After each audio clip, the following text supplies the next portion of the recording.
boa noite a todos e a todas que nos assistem pelo nosso canal. Eu gostaria de compartilhar com vocês nesta noite uma pequena reflexão bíblica que está no primeiro livro de Crônicas. 1 Crônicas, capítulo 4.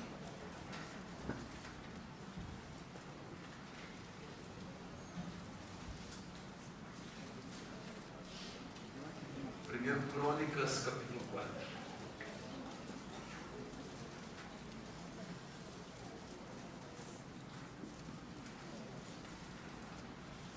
Se você tem dificuldade em se localizar na Bíblia física, vá ao índice da sua Bíblia, que fica bem no começo da Bíblia.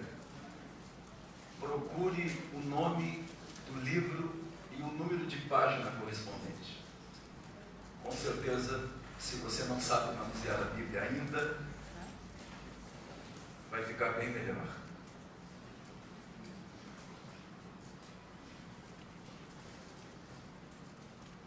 Todos acharam? Ok? Capítulo 4 de 1 Crônicas. Vamos ler os versos, ou versículos 9 e 10.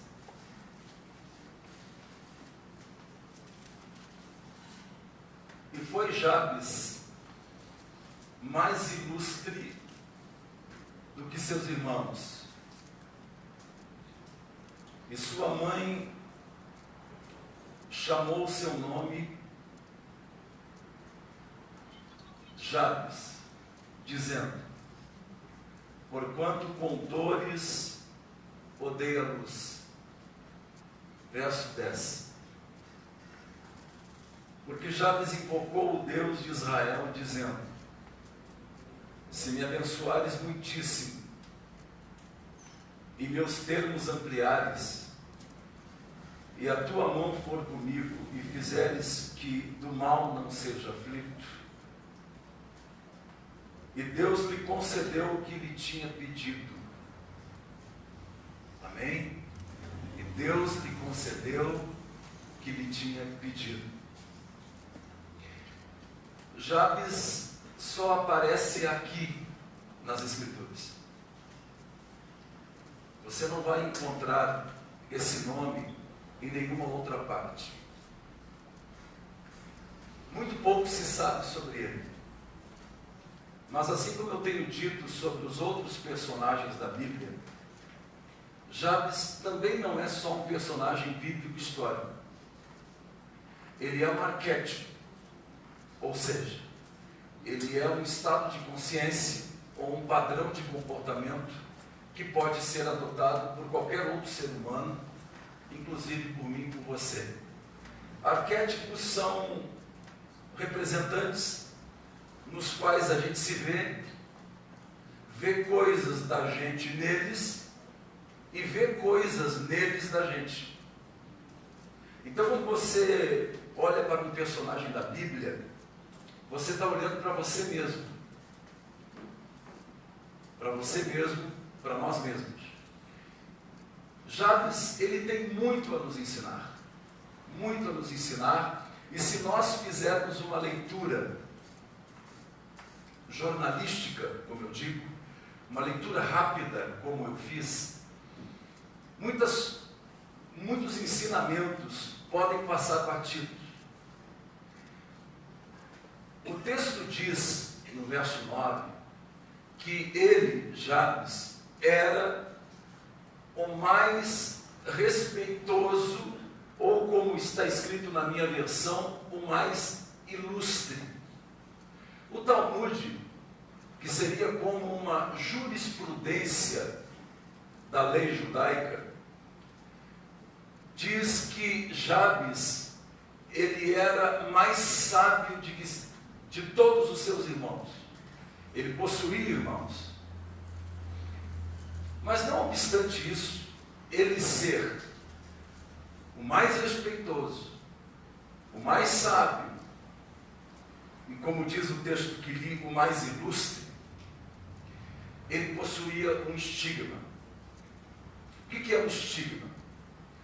ele possuía, entre aspas, um carro, uma sina. Quando Jabes nasceu, sua mãe quase faleceu. Por isso que seu nome é Jabes. Porque Jabes, em hebraico, significa o causador de sofrimentos e o causador de dores. E nós sabemos pela tradição judaica que os judeus costumavam nomear os seus filhos de acordo com as suas expectativas ou de acordo com alguma situação de momento. Vide, por exemplo, os filhos de José. Os filhos de José, Manassés e Efraim, o próprio nome dos filhos já nos dá um inventário da vida de José. Os judeus faziam isso. Não sei se em nosso país se faz isso. Nunca parei para pesquisar sobre isso. Mas os judeus faziam. Por isso que está escrito que Jabes foi chamado de Jabes, porque a sua mãe, ao lhe dar à luz, sofreu muito. Eu fico imaginando o pai de Jabes apresentando seus irmãos. Esse aqui é o Davi, menino muito amado, porque Davi em hebraico significa amado. Esse aqui é o Davi. Esse aqui é o Isaac. Isaac em hebraico significa filho do riso. Quando Isaac nasceu, ele trouxe bastante alegria para nós. Este aqui é Jabes. Quando ele nasceu, ele trouxe muito sofrimento, muita dor para nós. Imagina como vive uma pessoa que carrega um estigma, que carrega uma sina, que carrega sequelas de algo que lhe deram ou de algo que lhe aconteceu. Porque a gente leu que Deus abençoou Jabe e atendeu a sua oração, e que ele era o mais respeitoso de todos os seus irmãos. E a pergunta que nos vem à mente, por quê? Por que ele era o mais respeitoso, o mais respeitado, o mais brilhante de todos os seus irmãos? O que ele fez? Quem ele era? Eu acho que a primeira coisa que Jabes fez foi decidir se insurgir contra isso, contra o peso que seu nome trazia. Chegou um momento que Jabes, ele olhou para si mesmo diante do espelho e disse: chega, chega. Eu não quero mais viver a minha vida, eu não quero que a minha biografia seja contada a partir do significado do meu nome. Eu não quero vestir essa roupa. Eu não quero que a minha história seja determinada pelo significado do meu nome e por aquilo que o significado traduz por um acontecimento do meu passado. Eu não quero mais.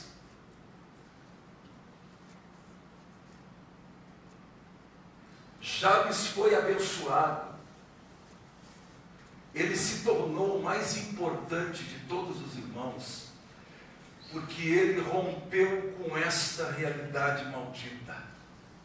Por muitos anos ele passara sofrendo os efeitos do significado de seu nome e tudo que esse significado poderia trazer para ele, de afeto, de sentimento. Mas ele decidiu um dia romper com isso. Eu acho que eu estou falando com pessoas, e vocês que estão nos vendo nesta noite, que a exemplo de Jabes, tem um passado que lhe pesa. Porque como disse Freud, ninguém passa pela infância ileso. Ninguém passa pela infância, pela adolescência ileso. Coisas acontecem ali que nos acompanham pelo resto da vida. E aí a gente lembra do que Salomão escreveu: ensina a criança o caminho que deve andar, porque até quando ela envelhecer, ela não vai esquecer. Como que dizendo, o que acontece na infância não fica na infância. Jabes, ele é uma representação de tudo que pode estar nos prendendo ao passado.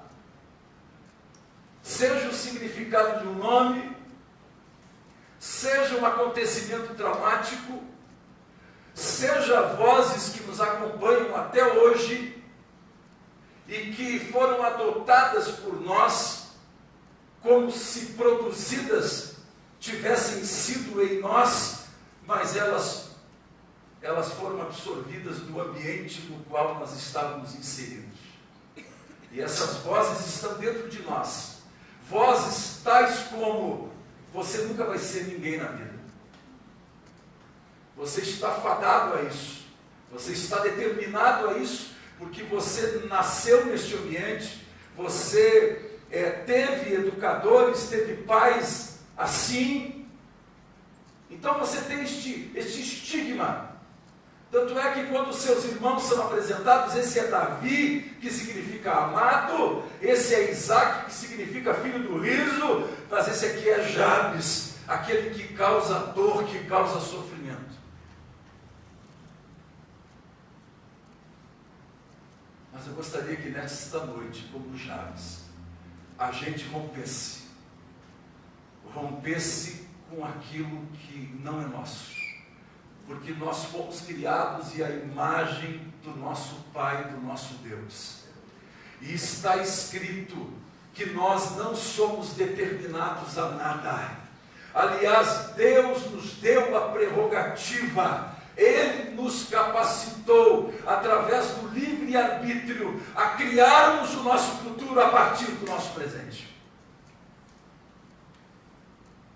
Ele nos deu essa prerrogativa. Chegou o momento que Jabes se insurgiu contra isso. Por que ele foi um homem abençoado? Por que ele foi o melhor de todos os seus irmãos? Primeiro, porque ele não permitiu que esse estigma, que esta marca, que esta sequela se mesclasse à sua identidade e fizesse com que ele assumisse uma posição de vitimismo. E é isso que acontece com a maioria das pessoas. Elas olham para si, olham para a sua existência, para as suas circunstâncias, olham para a sua origem, olham para a sua família, olham para os acontecimentos passados e recentes, e elas encontram nisso uma justificativa. Uma justificativa para não acreditar mais. Uma justificativa para não recomeçar mais. Uma justificativa para deixar a vida me levar. Jabes foi abençoado porque ele rompeu, em primeiro lugar, ele rompeu com o poder do significado do nome. Ele rompeu com o trauma. Ele resolveu substituir aquelas vozes que estavam dentro dele. Vozes que diziam o tempo todo para ele: você não vai conseguir. Nunca você vai ser feliz no casamento, porque você tem um dedo podre. Essas vozes que não são suas, vozes que foram adotadas por você, como se em você elas tivessem nascido, mas não são suas. Pense na sua vida. Pense no seu passado. O que pode estar prendendo você? O que pode estar obstacularizando o seu crescimento, o seu desenvolvimento e a sua maturidade? O que pode estar acontecendo? Será que é o significado do seu nome? Será que são essas vozes? Será que são alguns preconceitos que nós criamos? Não sei. Jabes, ele foi abençoado por Deus. Interessante que depois dele romper com esse estigma, com o poder negativo do significado do seu nome, ele faz 4 orações. Eu gostaria que você prestasse bastante atenção. A primeira oração que Jabes faz é pedindo que o Deus de Israel o abençoe. Primeira oração que ele faz.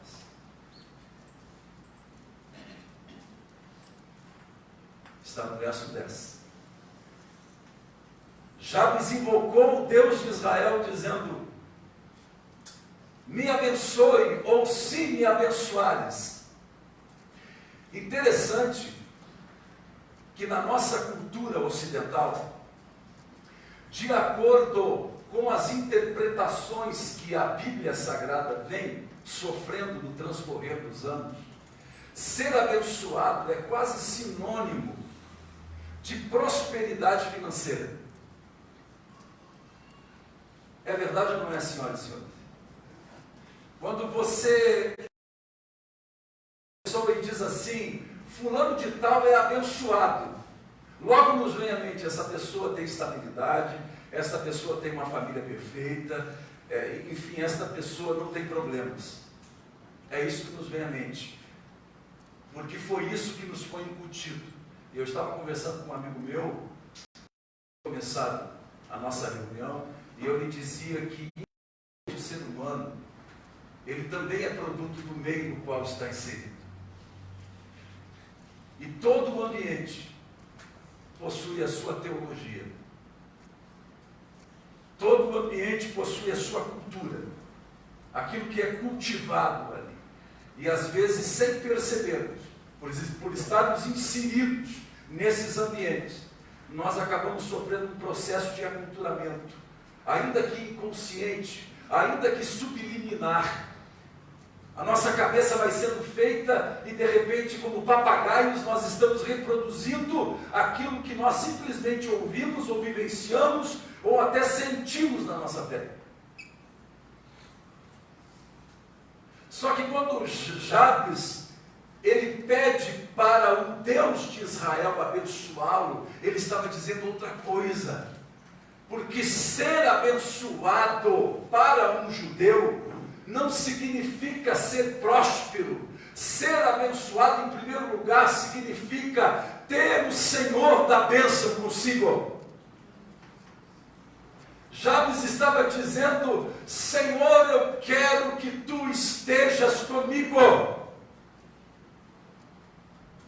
E aí a gente vai começar a entender por que lá no capítulo 13 de Gênesis está escrito sobre Abraão e Ló. E sobre a discussão que os pastores de ovelha de Abraão tiveram com os pastores de Ló, que era seu sobrinho. E Ló ouviu de seu tio Abraão o seguinte: Ló, nós não devemos brigar porque nós somos irmãos. Vem cá. Os pastores estavam brigando por causa de pasto. Abraão disse assim: Ló, toda a terra está diante de nós. Se tu fores com os teus pastores para a direita, eu vou para a esquerda. Se tu fores para a esquerda, eu vou para a direita. Ló olhou para algumas planícies mais agradáveis aos olhos e escolheu as planícies de Sodoma e Gomorra. O que Abraão está dizendo para nós? Que a bênção, ela não significa, e ela não é traduzida pelas nossas circunstâncias. Abraão sabia que ser abençoado não era ir para a esquerda ou para a direita. Ser abençoado é saber que para onde quer que você vá, se Deus estiver com você, você será mais do que vencedor. Esta é a compreensão de bênção. Bênção, em primeiro lugar, significa ter o abençoador, ter consigo o abençoador. Isso é ser abençoado. Ser abençoado para Jabes é ter o privilégio, a honra e a responsabilidade de andar com esse Deus.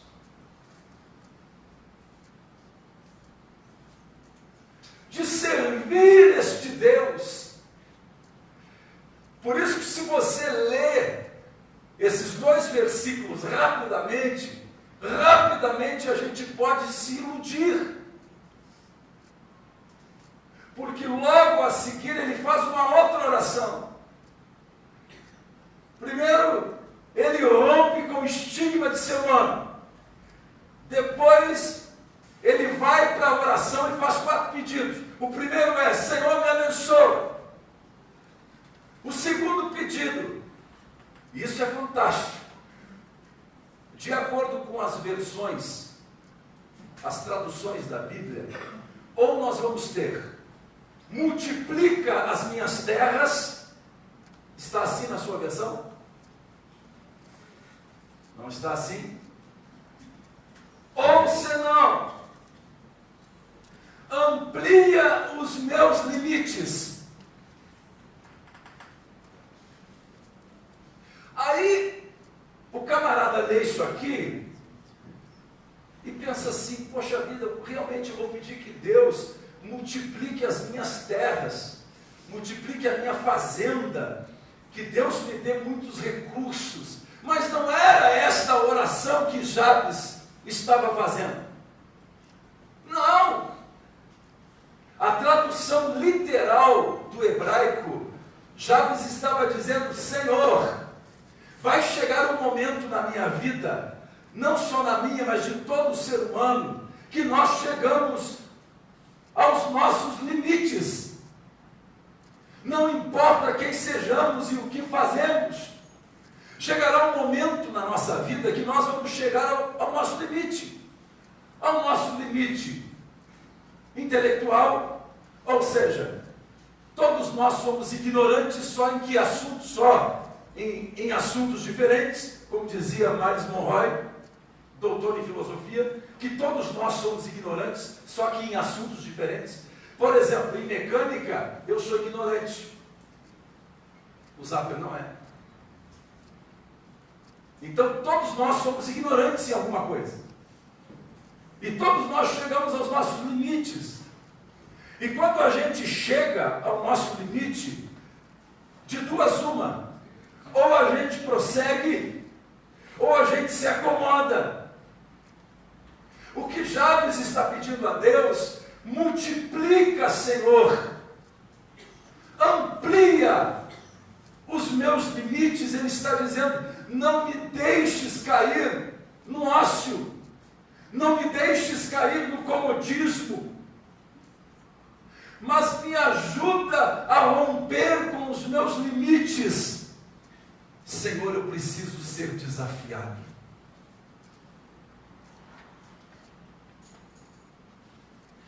Eu preciso ser desafiado. E esta oração de Jabes,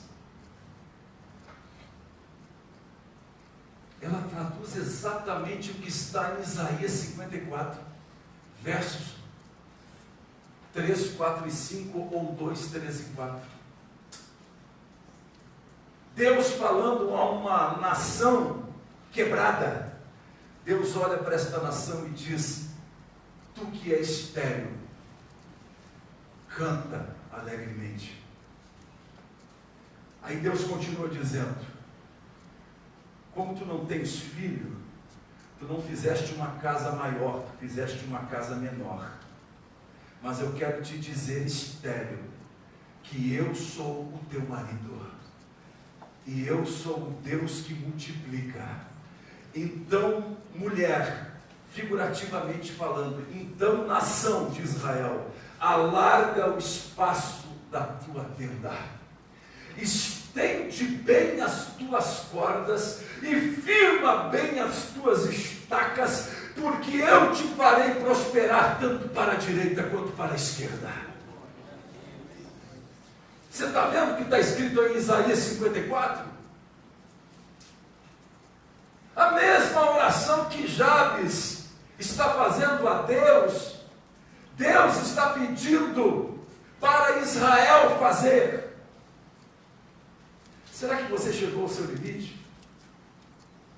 Será que você se acomodou? Será que você se permite ser desafiado, desafiada? Ou será que você acredita que ser abençoado é esperar as coisas acontecerem sentados com a boca aberta, escancarando, cheio de dentes, esperando a morte chegar? Não. Então Jabes ora. Primeiro ele ora: Senhor, me abençoa. Senhor, me ajuda a romper com os limites, com os meus limites, me desafia. A terceira oração de Jabes que está aqui: que a tua mão me acompanhe. Ou seja, que nesse processo de romper com limites, de atingir objetivos, com esse processo de ganhar o meu mundo, de atingir as minhas metas, não aconteça comigo o que Agur, no capítulo 30 de Provérbios, temeu e pediu para Deus.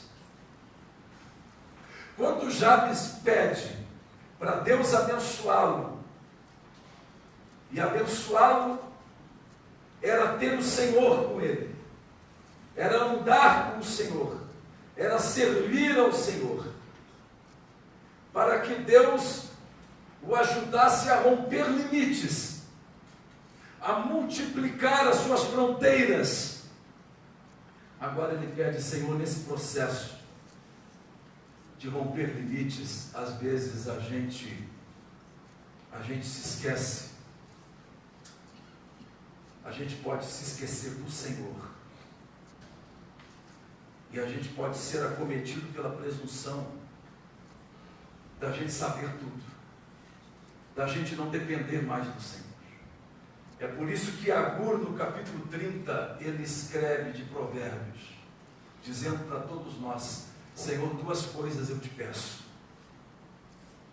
Primeiro, não me des pouco para que eu venha envergonhar o teu nome e venha roubar, mas também, Senhor, não me des muito, para que em estando em abundância, eu não pise o favo de mel e venha me esquecer do que o Senhor já fez por mim. Então, que a tua mão, figurativamente na Bíblia, significa presença constante, que a tua presença constante, ela me faça sempre refletir, que se eu rompi limites, é porque o Senhor esteve comigo. Se eu rompi limites, é porque aquela pedra estava lá, dizendo: Ebenezer, até aqui nos ajudou o Senhor. Que a tua mão esteja sobre mim, porque se a tua mão estiver sobre mim, eu terei sabedoria. Então não é por acaso que os rabinos de Israel, o Talmud, que é uma interpretação das leis judaicas, uma jurisprudência, diz que Jabes era o homem era mais sábio do que todos os seus irmãos. porque ele entendeu que se a mão do Senhor não estiver conosco, a gente pode se perder. Ao romper as nossas fronteiras, e eu conheço pessoas que se perderam. Eu atendo no meu consultório pessoas que se perderam. Pessoas que começaram muito bem, pessoas que oraram e disseram: Senhor, me abençoa, porque eu te quero, sei que tu és a bênção. Senhor, eu quero andar contigo e me deixar transformar por ti. Senhor, eu quero que tu me ajudes a ampliar os meus limites, as minhas fronteiras. Eu quero que o Senhor me desafie dia após dia. Senhor, eu quero fazer uma faculdade, eu quero fazer uma pós-graduação, eu quero fazer um doutorado, um pós-doutorado, uma MBA. Senhor, eu quero. Só que se nós, no nosso dia a dia, não pedirmos que a mão do Senhor esteja conosco, nos lembrando e escrevendo na parede do nosso coração todos os dias: não te esqueça que tudo que tu tens, fui eu que te dei. Porque se essa mão não estiver sobre mim, eu repito, eu vou ser seduzido pela presunção de achar que eu consigo bancar a minha própria vida, a partir da minha experiência, a partir do meu conhecimento, a partir das minhas condições econômicas que eu conquistei. E aí o ser humano começa a se perder. E a primeira coisa que o ser humano se perde, a primeira perda que o ser humano tem com esta perda existencial, é a perda do afeto da família. É um dos primeiros sintomas de que um ser humano, seja um homem, uma mulher, um jovem, uma jovem, está se perdendo, é que ele perde o afeto pela família. Nesse processo de ganhar o mundo, nesse processo de romper fronteiras, nesse processo de romper limites, ele não se dá conta, mas ele perde o afeto da esposa, do marido, dos filhos, dos pais. E o tempo passa, e quando ver, as pessoas passaram pela nossa vida.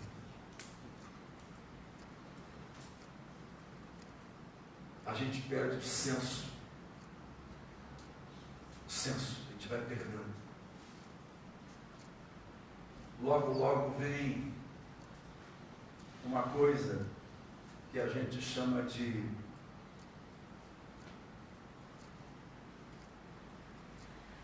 perda de prazer. Depois que a pessoa perde o afeto dos familiares, ela começa a perder gradativamente o prazer pela vida.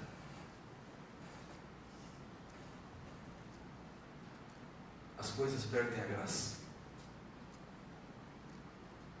Porque ela se perdeu. A mão do Senhor não está sobre ela.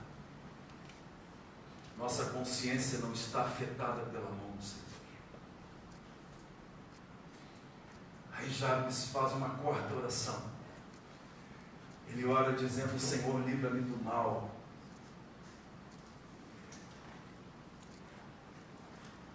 O que esta oração de Jabes traz à sua mente agora?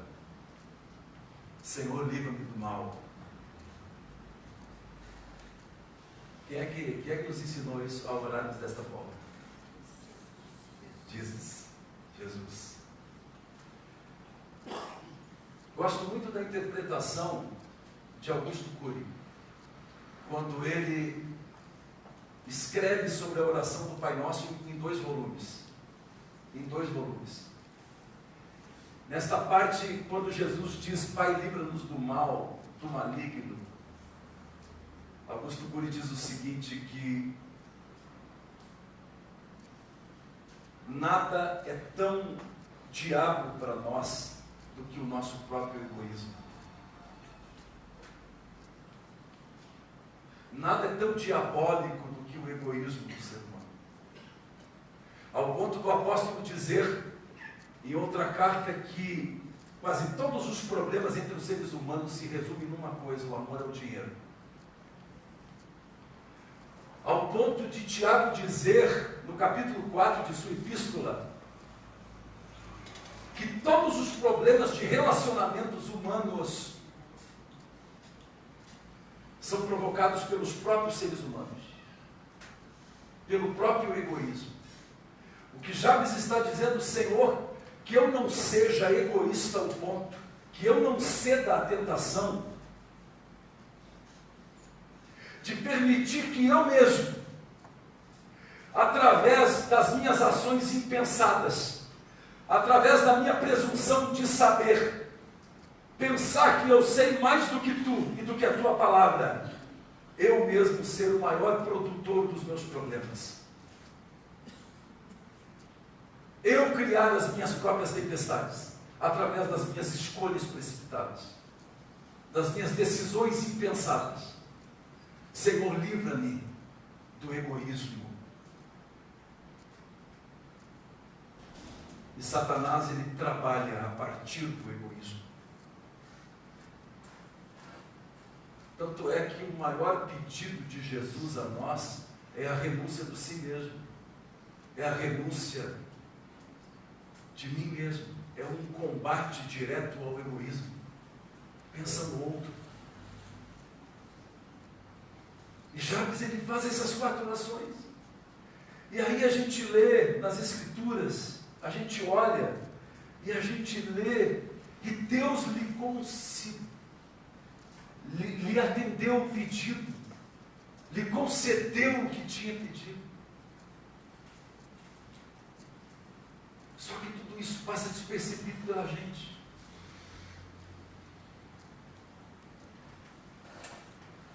Vocês já perceberam que ser abençoado na Bíblia não é uma coisa muito fácil? Vocês já perceberam que todos os homens, todas as pessoas que foram abençoadas por Deus, que são tidos por nós como pessoas abençoadas, personagens bíblicos abençoados, foram pessoas que sofreram bastante? Por exemplo, entre Caim e Abel, quem é que Deus escolheu? Quem Deus escolheu? Abel? Qual foi o fim de Abel? Deus não escolheu Abraão? Todo mundo, não conhecendo a história de Abraão, queria ser como Abraão, e abençoado como Abraão. Mas o que Deus pediu para Abraão fazer? Sai da tua casa, do meio da tua parentela, deixa o teu pai, deixa a tua família, e vai para uma terra que eu te mostrarei. Disso ninguém lembra. Todo mundo lembra que Abraão era o pai da fé. Pai da fé tanto do islamismo, quanto do judaísmo, quanto do cristianismo. Quem foi que Deus escolheu entre os filhos de Jacó? José. O que José passou? Você já sabe o que José passou. Moisés. Quando Deus quis escolher Moisés, Moisés quis ser escolhido? Não, porque ele disse assim: não, eu estou fora. Eu estou fora porque eu sei o que significa ser abençoado. Eu estou fora. Aí Deus insistiu com ele, fez algumas concessões. Vocês já perceberam que todas as pessoas abençoadas da Bíblia passaram por dificuldades? E que quando a gente ouve ser abençoado, a gente pensa outra coisa. E aí Paulo vai dizer para nós em 2 Timóteo capítulo 3, todos aqueles que querem viver piamente em Jesus Cristo padecerão perseguições. Aí eu pergunto para as senhoras e para os senhores: o senhor quer ser abençoado? A senhora quer ser abençoada? Você quer fazer essa oração de Jabes aqui? Ou quer viver no conto de fada dos evangelhos?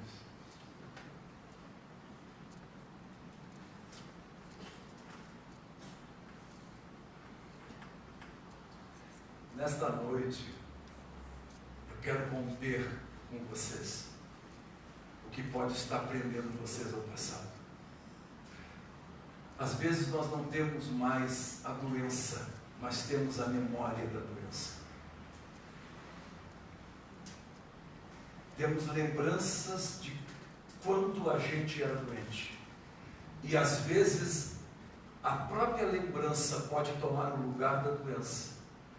E a gente se sentir doente só porque a gente lembra de quando era doente. E de repente tem pessoas que não rompem limites porque elas pensam que estão doentes. Mas é a memória da doença que as acompanha. É um trauma da doença que os acompanha. Tem pessoas que tentaram uma vez, se decepcionaram e não tentaram mais. Estão como Jabes, sofrendo com o significado do nome, sofrendo com algo que aconteceu. Eu gostaria de romper com vocês isso. Eu não sei o que pode ter acontecido com você. Muitas coisas aconteceram na minha infância e na minha adolescência que influenciaram tanto positivamente quanto negativamente a minha trajetória até aqui. Eu estou com 47 anos de vida. Muitas coisas que me aconteceram na minha infância, eu ainda sinto com 47 anos de idade. Sinto que elas pesam na minha vida.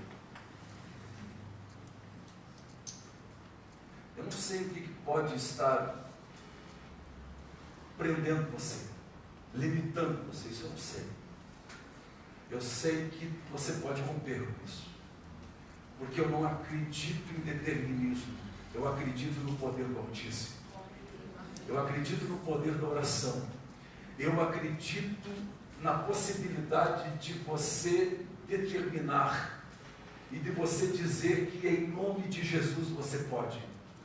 E quando Paulo disse que posso todas as coisas naquele que me fortalece, ele estava simplesmente fazendo ecoar aquilo que Jesus disse para os discípulos: eu vou para o Pai, e quando eu estiver com o Pai, vocês farão coisas maiores do que eu fiz, pelo fato de eu estar no Pai e eu também estarei em vocês.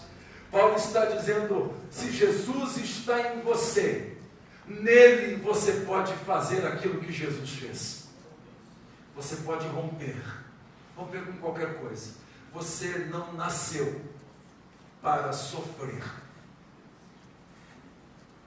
Deus não criou você para sofrer.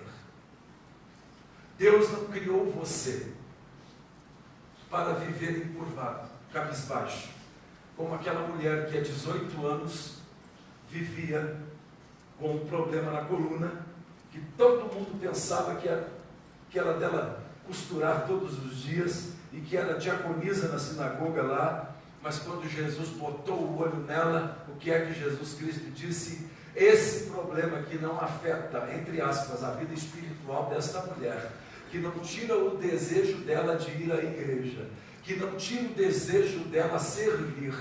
Essa doença, como é que é o nome dessa doença com a coluna? Os fisioterapeutas aí? Essa doença, simpose? Essa doença, que todo mundo pensa que é da máquina de costurar, há um demônio aí. Jesus disse. Então existem demônios que não atrapalham a vida espiritual da pessoa. Porque a mulher estava na sinagoga. Ela estava ali.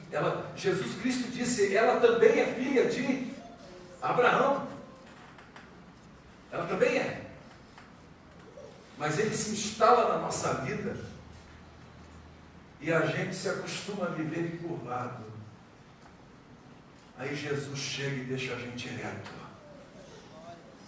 E quando a gente fica ereto, a gente enxerga coisas que a gente não enxergava. E tem pessoas que se incomodam com o nosso estar ereto. Tem gente que ganha em cima da sua encurvatura, da sua ignorância. Eu quero desafiá-los a isso, a romper com qualquer coisa que possa estar segurando o passado.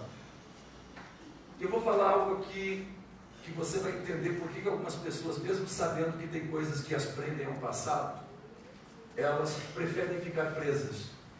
Isso chama-se ganho secundário. O que é um ganho secundário? Um ganho secundário, de acordo com a psicanálise, é quando você sabe que alguma coisa está te causando sofrimento, só que esse sofrimento, devido a esse sofrimento, você está ganhando outras coisas. Se Jesus curar esse seu sofrimento, você vai deixar de ganhar outras coisas. Então há pessoas que, mesmo sabendo qual o seu problema, e por estarem ganhando atenção talvez, porque às vezes ser uma pessoa problemática, estar no papel de vítima, é a única forma que a pessoa encontrou para ser olhada, já que na casa dela ninguém olha para ela. Então existe um ganho secundário para a manutenção do sofrimento. Você vai encontrar pessoas assim, cujo discurso é de que eu estou sofrendo e quero me livrar dele. Mas na hora que Jesus Cristo diz, bom, tu queres se livrar disso? Então toma o teu leito e anda. E anda com as tuas pernas. A pessoa, não, tá bom assim. Tá bom, né? Porque se eu for curado eu vou ter que trabalhar. Se eu for curado eu vou ter que reconhecer que tudo que eu afirmei até hoje era mentira minha. Não, então deixa a minha vidinha assim mesmo. Então você vai encontrar pessoas assim. Vai encontrar relacionamentos conjugais assim. Vai encontrar relacionamentos familiares assim. Vai. Pessoas que você vê, ela vê que ela está sofrendo, porque ela está insistindo numa coisa, porque ela está ganhando outra coisa. Está ganhando outra coisa. Se você pode, fique em pé, por favor.